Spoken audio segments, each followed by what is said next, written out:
جن ہے کیا، جن کے لغوی معنی کیا ہیں اور جن کون ہوتا ہے؟ اعوذ باللہ من الشیطان الرجیم، بسم اللہ الرحمن الرحیم۔ لفظ جن کا لغوی معنی تو ہوتا ہے ستر اور خفا۔ ستر پوشیدہ شے کو کہتے ہیں، خفا معنی پوشیدہ ہونا۔ تو چونکہ یہ ہماری نگاہوں سے پوشیدہ ہوتے ہیں، اس لیے غالباً اللہ تعالیٰ کی طرف سے ان کا نام جن رکھا گیا ہے، یہ پوشیدہ ہوتے ہیں۔ اور یہ جنات جو ہیں یہ اللہ تعالیٰ کی طرف سے پیدا کردہ ایک مخلوق ہے جو مختلف قسم کے اجسام رکھتی ہے۔ یہ مطلب روح کی طرح لطیف جسم بھی رکھتے ہیں، کثیف جسم بھی رکھتے ہیں، یعنی باقاعدہ محسوس کیا جا سکتا ہے، مصافحہ کریں تو ان کے ہاتھ کا لمس بھی محسوس ہو سکتا ہے۔ جیسے کہ نبی کریم صلی اللہ علیہ وسلم کی ایک حدیث ہے، بخاری کی روایت ہے کہ آپ، طویل روایت ہے، جس کا قصہ یہ ہے کہ میں نے ایک جن کو گردن سے پکڑ کر زمین پر گرایا تو میں نے اس کے زبان کی ٹھنڈک اپنے ہاتھ پر محسوس فرمائی۔ ایک روایت میں ہے کہ اس کے لعاب کی ٹھنڈک اپنے ہاتھ پر محسوس فرمائی۔ اس کا مطلب ان کا احساس ہوتا ہے۔ تو یہ ایک اللہ کی طرف سے پیدا کردہ ناری مخلوق ہے۔ جس طرح مفتی صاحب نے فرمایا کہ اسے آگ سے پیدا کیا گیا ہے، تو اس کو دیکھ سکتے ہیں؟ دیکھیں، ایک پہلی بات تو یہ کہ جیسے نار سموم سے اللہ تعالیٰ نے ارشاد فرمایا پیدا کیا، تو یہ بالکل جیسے ہمارے بارے میں فرمایا کہا جاتا ہے نا کہ ہمیں مٹی سے پیدا کیا، تو ہماری اصل مٹی ہے، نہ یہ کہ ہمارے جسم میں کوئی مٹی ہے۔ اسی طرح شیاطین کو آگ سے ضرور پیدا کیا، لیکن یہ اصل ان کی آگ ہے۔ ایسا نہیں کہ ہر شیطان اگر وہ قریب آئے گا تو وہ جلا دے گا یا گرم ہوتا ہو، ایسا نہیں ہوگا۔ جیسے ابھی حدیث میں نے عرض کی کہ نبی کریم صلی اللہ علیہ وسلم نے فرمایا کہ وہ جن کا گلا دبایا تو اس کے لعاب کی ٹھنڈک میں نے اپنے ہاتھ پر محسوس کی۔ صحیح۔ اگر آگ ہوتا تو پھر ٹھنڈک کیسے؟ صحیح۔ اور دوسرا یہ کہ آپ نے کیا پوچھا تھا؟ دیکھ سکتے ہیں؟ ہاں، یہ جو مسئلہ یہ ہے کہ ان کو ان کی اصل شکل میں دیکھنا ہی صرف نبیوں کا خاصہ ہے۔ اچھا۔ اللہ تبارک و تعالیٰ تو دیکھ ہی سکتا ہے، نبی صرف ان کو اصلی شکل میں دیکھ سکتے ہیں، باقی عوام الناس جو ہے، ہم لوگ عام لوگ جو ہیں، ان کو ان کی بدلی ہوئی شکلوں میں دیکھ سکتے ہیں۔ ان کے رہنے کے ٹھکانے یا جگہ مسلم کی حدیث ہے، اور بلال بن حارث رضی اللہ عنہ اس حدیث کے راوی وہ کہتے ہیں کہ ایک بار رسول اللہ صلی اللہ علیہ وسلم استنجا کے لیے، رفع حاجت کے لیے، فارغ ہونے کے لیے گئے۔ عموماً رسول اللہ کا یہ معمول تھا کہ رفع حاجت کے لیے، پیشاب پیخانے سے جو ہے اس چیز سے فارغ ہونے کے لیے آپ ہماری نظروں سے دور چلے جاتے، بہت دور جاتے کہ کوئی دیکھ نہ سکے، آڑ میں بیٹھتے۔ تو ایک بار رسول اللہ رفع حاجت کے لیے گئے اور ہم نے شدید چیخ اور پکار سنی، ہم پریشان ہوئے، لیکن کسی نے ہمت نہ کی آگے جانے کی، کیونکہ رسول اللہ نظروں سے بہت دور جایا کرتے، ہم رکے رہے۔ وہ کہتے ہیں اس کی تھوڑی دیر بعد رسول اللہ صلی اللہ علیہ وسلم واپس تشریف فرما ہوئے لائے۔ ہم نے کہا اللہ کے رسول، ہم تو گھبرا گئے تھے، ہم کو تو ڈر لاحق ہوا کہ آپ کی جان پر تو کوئی بات نہیں آ گئی تھی۔ تو رسول اللہ صلی اللہ علیہ وسلم فرمایا نہیں، ایسا نہیں ہوا تھا، جب میں گیا تو مومن اور کافر جنوں میں شدید ٹکراؤ ہوا، لڑائی ہو گئی ان کے اندر، مومن اور کافر جنوں میں شدید ٹکراؤ ہوا، اور وہ دونوں گروہ میرے پاس آئے اور کہا محمد صلی اللہ علیہ وسلم فیصلہ کر دو، ٹھکانے ہمارے فیصلہ کر دو، کون کہاں رہیں گا۔ حدیث مسلم کی روایت ہے، آپ فرماتے ہیں کہ پھر میں نے کیا کیا، دونوں میں فیصلہ کر دیا۔ صحابہ نے کہا اللہ کے رسول کس کو کیا دیا آپ نے، اس کو کیا دیا آپ نے، کیا فیصلہ کیا؟ تو کہا میں نے اونچے مقامات، پہاڑی علاقے یہ جو ہے مومن جنوں کو دے دیے، اور درے جو پہاڑوں کے بیچ کا علاقہ ہوتا ہے، اور خالی ٹاپو یا وادیاں جو سمندروں میں ہوتی ہے، یہ کافر جنوں کو میں نے دے دی، شیاطین کو یہ دے دی اور یہ کر دی، اور ان دونوں نے میرے فیصلے کو سن لیا اور مان لیا۔ اسی لیے جب بھی وادی سے گزرو تو اللہ کے رسول نے فرمایا اللہ میں پناہ مانگو، اس لیے کہ یہاں کافر جن زبردست حملہ کرتے ہیں مومن پر یا مسافروں پر، یہ ہوتا تھا۔ رہنے کی جگہ ہیں جو بالخصوص شیاطین رہتے ہیں، وہ جان لیں، قبرستانوں میں رہتے ہیں، اس لیے قبرستان وہ جگہ ہے جہاں عبادات کا حکم نہیں ہے، یہ وہاں ہوتے ہیں۔ اسی طرح جو حمام اور پیخانوں میں یہ ہوتے ہیں، بیت الخلاء جس کو ہم کہتے ہیں، اکثر چونکہ انسان یہاں ننگا ہوتا ہے اور عموماً طہارت نہیں ہوتی ہے اس کو، تو یہاں بھی یہ اکثریت پایا جاتا ہے، اسی لیے یہاں رسول اللہ نے کہا جب بھی داخل ہو پناہ مانگو۔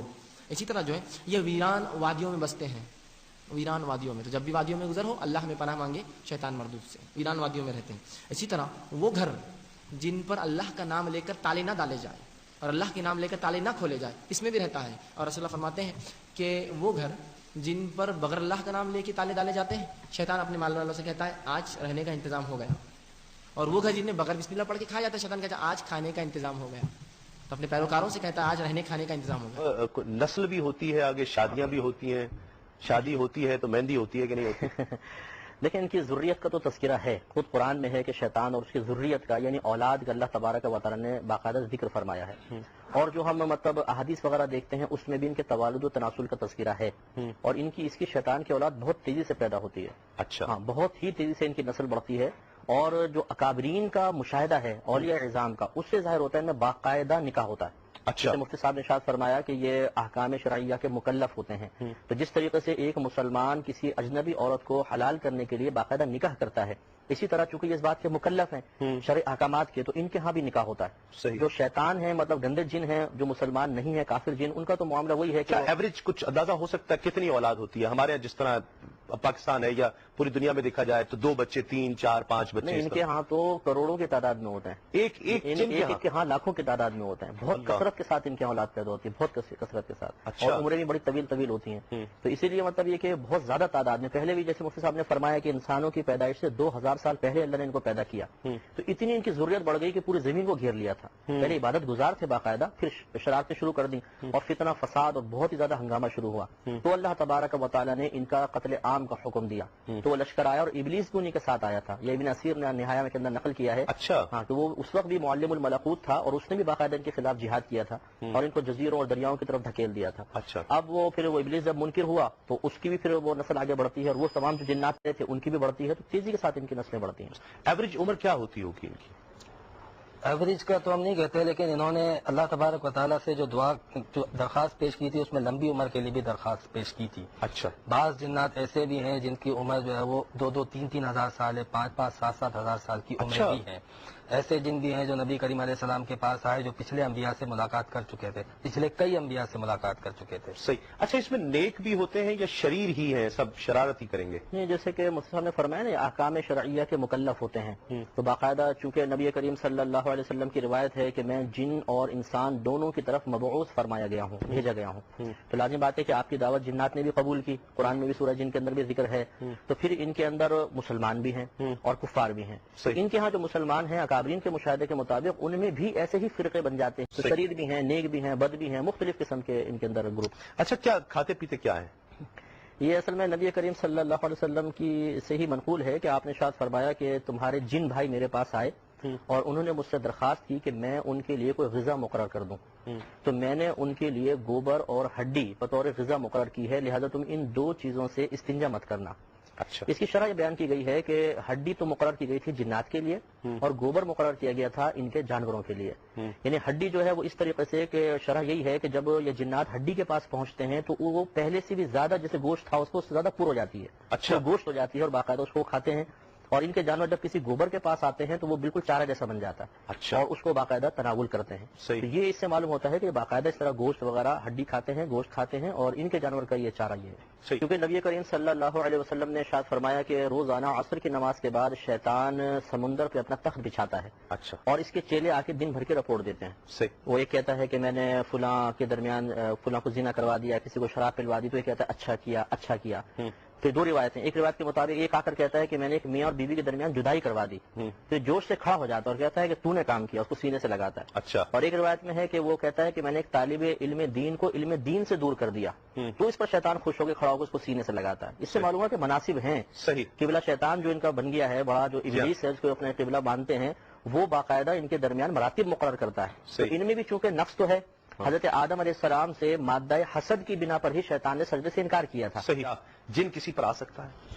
دیکھیں، اس کے حوالے سے یہ ہے کہ شیطان کے وساوس، جنات کے وساوس تو رگوں میں آ سکتے ہیں انسان کے جسم میں، لیکن یہ کہ خود بذات بنفس نفسی جنات آ جائے یہ نہیں ہوتا ہے، اس کے اثرات آتے ہیں، اور قرآن حکیم میں سورہ بقرہ کے اندر اس طرح بھی آیا ہے کہ کما یقوم الذی یتخبطہ الشیطان من المس، کہ یہ جو سود خورے ہوتے ہیں ان کے انجام کے بارے میں ذکر کیا، قیامت کے دن ایسے خپتی ہو جائیں گے جس طرح شیطان کسی کو چھو لے، شیطان کا اثر کسی پہ ہو جائے، اور وہ تو اس آیت میں اشارہ تو ہے کہ یہ جنات کسی کو چھوتے ہیں تو اس سے کچھ اثرات مرتب ہوتے ہیں، لیکن یہ کہ شیطان یا جنات داخل ہو جائیں اور پھر انسان جو کہ باقاعدہ مکلف ہے، با اختیار ہے، اب اس کے اختیارات سلب ہو جائے، یہ نہیں ہوتا ہے۔ انسان میں داخل نہیں ہو سکتے، داخل نہیں ہو سکتے ہیں، یہ جو ہم بہت کثرت سے سنتے ہیں کہ وہ لوٹ لگاتی ہیں مزارات پہ، اس میں بہت کم ہوتا ہے کہ جینین کیس ہوتے ہیں، ایک تو نفسیاتی مسئلہ ہوتا ہے، اور دوسرا بعض لوگ یہ تو باقاعدہ ایک ڈرامے کی صورت میں بھی کرتے ہیں۔ صلی اللہ علیہ وسلم فرماتے ہیں جنہوں کی 3 قسمیں ہوتی ہیں، 3 قسم کے ہوتے ہیں، ایک وہ ہوتے ہیں جو اڑتے پھرتے ہیں، اس سے بھی ایک صفت پتہ چلتی ہے ان کی کہ اڑ سکتے ہیں، جو اڑتے پھرتے ہیں۔ دوسرے فرماتے ہیں آپ صلی اللہ علیہ وسلم جو شکلوں میں ہوتے ہیں، مختلف شکلوں میں، سانپ کتے کی شکل میں، حدیث میں الفاظ بالخصوص آئے ہیں، سانپ اور کتوں کی شکل میں ہوتے ہیں، تو مطلب دوسری قسم شکلوں میں ہوتے ہیں۔ تیسری رسول اللہ صلی اللہ علیہ وسلم فرماتے وہ ہیں جو کبھی کہیں ٹھہرتے ہیں اور کبھی سفر کرتے ہیں، کبھی رکتے ہیں اور کبھی چلتے ہیں۔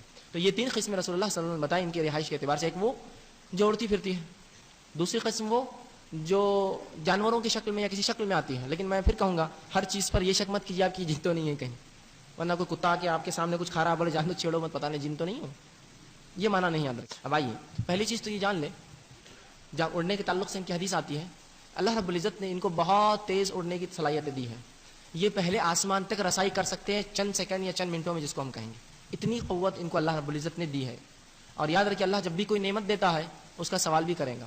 اللہ رب العزت نے فرما دیا سورہ تکاثر میں کہ جو نعمتیں دی جائیں گی اس کے تعلق سے تم سے سوال ہوگا.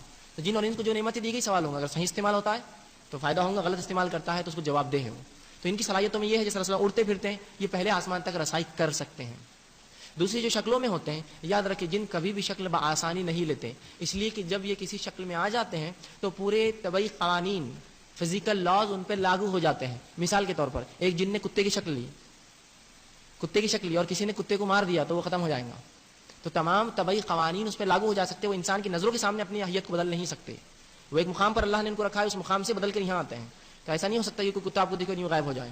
تمام طبعی قوانین اس پر لاگو ہو جاتے ہیں. تو کوئی جن اتنی بڑی غلط فہمی نہیں کرتا عموماً. وہ یہ کر سکتے ہیں، وہ یہ روپ لیتے ہیں، انسانی شکل بھی لیتے ہیں. ابو ہریرہ رضی اللہ عنہ کی بخاری کی روایت میں وہ غلہ چرانے آیا، جو کھجور جمع کی گئی تھی عید الفطر صدقے کی، فطرے کی، وہ کھجوریں چرانے آیا تھا. تو انسانی شکل میں آیا، لیکن جو ہی ابو ہریرہ رضی اللہ عنہ اس کو پکڑا تو مجبور ہو گیا کہ تو وہ طاقت میں کم تھا ان سے. تو کہا مجھے چھوڑ دو، معاف کر دو. تو پتہ چلا تمام طبعی قوانین اس پر لاگو ہو جاتے ہیں جب وہ شکل لیتا ہے. تو عموماً شکل نہیں لیتے، یاد رکھیں عموماً شکل نہیں لیتے، لیکن لے سکتے ہیں خصوصاً، کوئی حرج نہیں اس کے اندر. ٹھیک ہے، لیکن ہر چیز کو اسی کی طرح منسوخ کرنا، بلی ہے تو یہ تو جن تو نہیں ہے، کتا ہے تو یہ جن تو نہیں ہے. جب آئے گی نا قیامت تو اسرائیل ساری دنیا کو سنیں گے. سب سے آخر میں شیطان باقی بچ جائے گا. سب کو موت آ جائے گی، شیطان بچ جائے گا. اب شیطان دیکھے گا نا ملک الموت کو تو زمین میں غوطہ لگائے گا اور دوسری طرف سے جان نکلے گا. تو آگے ملک الموت کھڑا ہوگا، پھر وہاں سے غوطہ لگائے گا، ادھر سے جان نکلے گا، وہاں ملک الموت کھڑا ہوگا. وہاں سے غوطہ لگائے گا، ادھر نکلے گا، وہاں ملک الموت کھڑا ہوگا. چاروں پاس سے جدھر بھی گیا آگے ملک الموت تو کہے گا مجھے کہاں لے جاؤ گا؟ قائلہ امک الہاویہ، اب تجھے جہنم میں لے جاؤں گا اور تیرا کیا ٹھکانہ ہے. اور ایک حدیث اور یاد آ گئی بڑے مدت کے بعد. ایک رات ایسی آئے گی جو 3 رات کے برابر ہوگی، اور لوگ انتہائی خوف کا شکار، رات جا ہی نہیں رہی، یعنی 9 گھنٹے کی رات 27 گھنٹے ہو جائے گی تو دہشت چھا جائے گی. تو 3 راتوں کے وقت کے بعد سورج مغرب سے نکلے گا، جو میرے نبی نے فرمایا کہ معلوم تطلع الشمس من مغربہا، قیامت اس وقت تک نہیں آئے گی جب تک سورج مغرب سے نہ نکلے. تو مغرب سے سورج نکلے گا، جیسے اشراق کا سورج ہوتا ہے اتنا نکل کے پھر غروب ہو کر پھر مشرق سے نکلے گا. تو جب سورج مغرب سے نکلے گا تو شیطان سجدے میں گرے گا، کہے گا یا اللہ آج جائیں تو مرضی آنکھیں میں سجدہ کرنے تے تیار. تو اس کے شتنگڑے اکٹھے ہو جائیں گے، کہیں گے استاد جی یہ کیا قصہ ہے؟ آج تک ہم نے یہ قصہ تو کہیں دیکھا نہیں آپ کا، تو آج کیا کر رہے ہیں؟ کہا یہ سورج مغرب سے آ گیا، یہ میری موت کا اعلان ہے. تو آج میں توبہ کرتا ہوں، اللہ جسے بھی کہے میں سجدہ کرنے کو تیار ہوں، لیکن میرے نبی کا فرمان ہے جب سورج مغرب سے نکلے گا پھر کسی کی توبہ قبول نہیں ہے.